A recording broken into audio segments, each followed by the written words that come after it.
Comment reprendre vraiment ta vie en main pour avoir une vie qui te correspond à toi, rien qu'à toi? Si tu te sens submergé par les autres, par les demandes de tes enfants, de tes collègues de travail, de ton patron, que tu manques de temps pour t'occuper de toi, pour enfin passer à l'action et avoir une vie qui te correspond plus à toi, avoir une vie qui a plus de sens.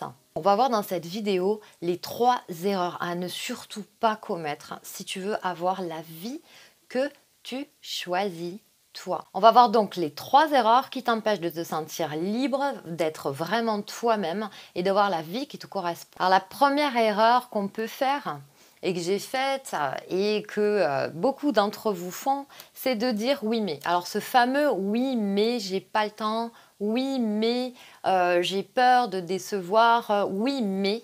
En fait, le oui mais va fermer complètement l'abondance et les possibilités et les solutions dans votre vie. Le oui mais, ça veut dire non. Et plus vous dites non, et plus la vie vous répond non. Donc en fait, vous avez raison, c'est pas possible. Dans cette situation-là, si vous êtes tout le temps en train de dire oui mais, vous ne créez pas d'espace pour le oui, pour le temps, pour vous respecter, pour avoir la vie qui vous correspond. En fait, cet état d'esprit vous empêche de vous occuper de vous, de vos projets, de votre bien-être. Je vais vous donner un exemple très pratique par rapport au manque de temps. Avant, j'étais comme ça également. Avant, je me disais, j'ai pas le temps de m'occuper de moi. Il y a mon conjoint, il y a les enfants, il y a les courses, il y a le boulot. Je peux pas, j'ai pas la place pour m'occuper de moi. Si vous êtes dans cet état d'esprit du oui mais, je peux pas prendre soin de moi, mais j'ai pas le temps d'aller me poser pour méditer, pour respirer, j'ai pas le temps de faire ceci ou cela parce que j'ai trop de choses à faire à côté, je me sens submergée, etc. Il y a une perception qui est pas la réalité, qui est le reflet de ce qui se passe à l'intérieur de vous. Avec l'agitation intérieure, en fait, on a la sensation de manquer de tout. Premièrement, le temps est malléable. Le temps est relatif à ce que vous pensez de l'activité que vous êtes en train de faire. Lorsque vous faites une activité qui vous tient à cœur, qui vous plaît vraiment, en fait, le temps va passer très vite. On est d'accord avec ça. Lorsque vous faites une tâche qui est désagréable, comme passer l'aspirateur, faire la vaisselle ou vous mettre à la compta, vous n'avez pas envie d'y aller, ça va vous prendre une éternité au niveau sensation en fait. J'ai eu le déclic à un moment donné, c'est de me dire, c'est de m'apercevoir qu'en fait le temps il m'appartenait. Le temps il t'appartient en fait à partir du moment où tu fais l'espace intérieur, où tu calmes tes pensées. La même action, elle peut être faite de 2 manières. De la manière agitée et de la manière posée et calme. Et là, en fait, on a vraiment un rapport au temps. C'est-à-dire que je vais, par exemple, le matin, être tout le temps pressée, bousculer mon fils, ne pas prendre le temps de lui faire un câlin, ne pas prendre le temps de faire le lacet de sa chaussure qui dit au dernier moment « Maman, mon lacet !» Mais vite, vite, vite, allez, dépêche-toi. Au final, on se baisse, on fait le lacet vite. Et comme il est fait vite, eh ben, on n'arrive pas à le faire parce qu'on est agité. Tellement on est agité, au final, on perd plus de temps parce qu'on va peut-être le faire 1 fois, 2 fois, 3 fois le lacet avant qu'il soit fait correctement. Donc le fait, par contre, de penser qu'on a le temps, de se baisser tranquillement, ça ne vous prend pas plus de temps, au final, quand vous vous baissez avec l'agitation et quand vous vous baissez avec le calme intérieur. D'accord? Donc c'est vraiment une perception. Vous vous baissez tranquillement et vous faites le lacet en vous concentrant sur la tâche que vous êtes en train de faire, en mettant de l'amour, en vous concentrant, en évacuant toutes les pensées négatives, vous allez du coup gagner énormément de temps. Et vous verrez que vous allez vous débloquer du temps comme ça dans la journée. Si vous vous dites aujourd'hui que vous n'avez pas le temps d'aller faire vos respirations, si vous n'avez pas le temps de faire une méditation, ben, en fait, c'est juste que vous faites pas la place à l'intérieur. Le temps ne change pas en fait à l'extérieur. C'est à l'intérieur qui change. Et ça, c'est magique. Prenez le temps d'aller vérifier si vous avez bien fermé la maison, d'aller vérifier tranquillement si vous avez pris vos clés. Soyez tranquille, le temps va s'adapter à vous. Votre extérieur va s'adapter à votre intérieur. Donc soyez plus calme et vous allez ouvrir plein de choses. Vous allez faire la place à plein de solutions, à plein de possibilités. Parce qu'en l'effet inverse, Quand vous pensez que vous n'avez pas les choses, vous ne les avez pas.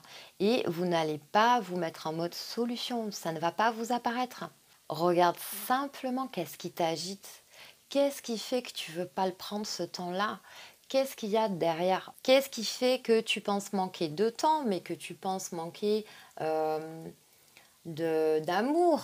Le fait d'aller voir derrière quelles sont tes peurs, de prendre ton temps, de prendre ta place, de te faire respecter par rapport à ton boulot, les tâches qu'on te donne, le fait de te sentir submergé, tout ça, va voir pourquoi. Qu'est-ce qui t'empêche de bouger? Qu'est-ce qui fait qu'en fait, tu penses manquer? La deuxième chose, en fait, c'est de croire qu'on sait déjà tout. Il y a des gens, je vois souvent en consultation, qui me disent: «Ah mais ça je sais». Euh, à un moment donné, en fait, si tu penses tout savoir, et ben alors ça va être compliqué d'ouvrir, ça va être compliqué de comprendre ce qui t'arrive, ça va être compliqué de sortir de cette situation désagréable si tu penses que tu as déjà tout, que tu sais déjà tout. Comprends bien que si tu sais déjà, ben du coup en fait tu fermes toutes les solutions. Et il faut savoir quelque chose, c'est que ça t'empêche d'aller voir tes blocages, ça t'empêche d'aller voir tes croyances qu'il y a derrière. Et du coup, si tu ne les vois pas consciemment, ça peut être la peur d'échouer, la peur de réussir, la peur de déplaire, la peur de ne pas être à la hauteur, par exemple. Ton cerveau, lui, l'inconscient, ne va pas te donner les solutions parce qu'il sait qu'il y a cette peur-là. Donc, il va dire, attention, si je lui donne la solution là, à son problème, bah, le problème, c'est qu'elle, elle a peur de réussir. Donc là, si je donne cette solution, elle va aller vers là et ça, elle ne va pas le supporter. Donc, va voir toi d'abord, va voir toi quelles sont tes croyances qui te limitent, va voir quelles sont tes peurs et comme ça, du coup, tu ouvres le champ des solutions. Peut-être que tu sais déjà, mais tu ne l'as pas mis en application. Peut-être que tu sais déjà des choses, mais que tu n'as pas pris le temps de les mettre en place. Regarde comment tu te dis je sais, il faut que je fasse ci, il faut que je fasse ça, et comment tu le fais pas. Et pourquoi tu le fais pas? Pourquoi derrière tu vas t'arrêter et tu vas pas aller au bout des choses? Sois un sceptique intelligent.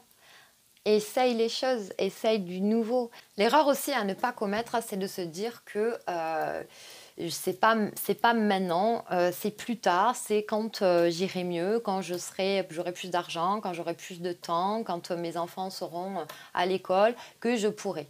Et en fait, ça, c'est aussi une grande erreur parce que si tu ne crées pas l'espace, encore une fois, tout se joue dans le ici et le maintenant, il n'y a aucune raison que ça change. Après, il y aura toujours en fait quelque chose qui va faire que tu ne vas pas passer à l'action.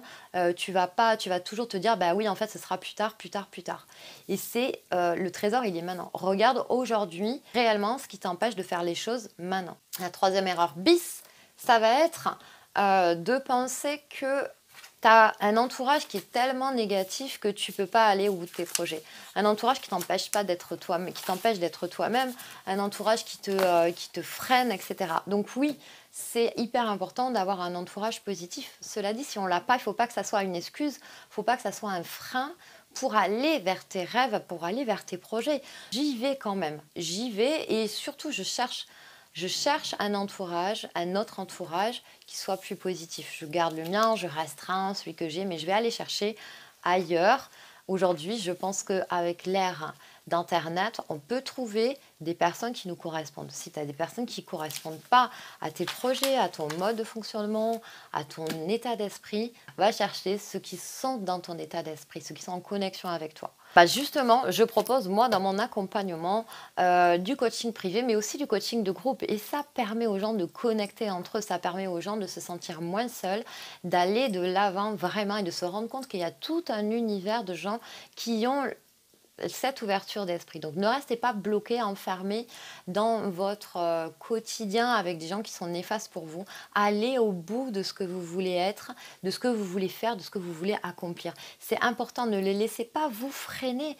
Ça ne doit pas, s'il vous plaît, ça ne doit pas vous freiner pour vous accomplir. Voilà, si vous avez aimé cette vidéo, vous pouvez la partager et surtout, si vous êtes intéressé pour aller plus loin, vous pouvez aller sur le lien qui est en dessous de la vidéo et prendre directement contact avec moi pour voir si on peut travailler ensemble, pour voir si aujourd'hui et maintenant, vous êtes prêts et prêtes à passer à l'action, à trouver pourquoi vous êtes bloqué, à faire de l'espace en vous et à y aller. Je vous laisse me mettre en commentaire tout ce qui vous bloque, tout ce qui vous freine, tout ce qui vous empêche de passer à l'action, tout ce qui fait que vous avez l'impression que ce ne sera jamais possible pour vous, que c'est possible pour les autres, mais pour vous, c'est pas possible parce que vous avez peur de quoi? Dites-moi ce que vous avez, de quoi vous avez peur. On a tous peur. Et moi, la première, avant, j'avais énormément peur de prendre ma vie en main, de prendre mon destin en main, de faire les choix que j'ai faits, de passer à l'action, etc. Donc allez-y, mettez-le en commentaire. Vous allez voir que vous n'êtes pas seul. Partagez la vidéo si vous pensez qu'elle peut plaire à une amie qui a besoin de se reconnecter à elle-même pour avoir une vie plus en alignement avec ses besoins et ses désirs.